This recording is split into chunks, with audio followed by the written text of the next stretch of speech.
ओडिशातील गोरखपूर जिल्ह्यात एका शास्त्रज्ञाच्या पत्नीचा मृत्यू झाल्याप्रकरणी आता खळबळजनक खुलासा समोर आलाय। पोलिसांनी दिलेल्या माहितीनुसार महिलेची हत्या शास्त्रज्ञाच्या अल्पवयीन मुलानं केली आहे। हत्येमागील कारण जाणून सगळे चक्रावून गेले।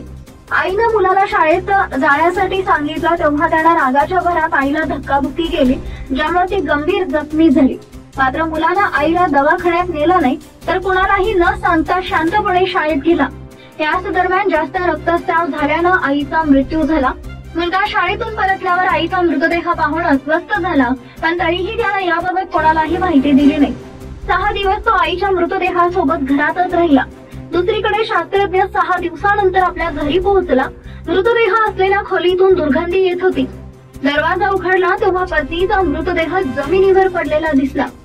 चौकशी केली असता मुलानं वडिलांसह पोलिसांची दिशाभूल करण्याचा प्रयत्न केला, पण पोस्टमॉर्टम रिपोर्ट आल्यानंतर मुलानं आपला गुन्हा कबूल केला।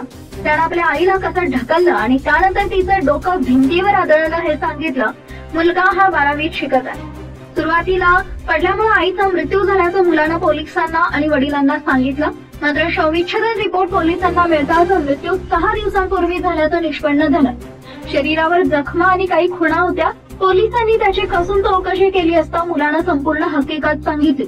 आपल्या पत्नीच्या मृत्यूनं आणि आपल्या एकुलत्या एक मुलाच्या कृत्याने रडत असलेल्या वैज्ञानिक वडिलांची अवस्था वाईट आहे।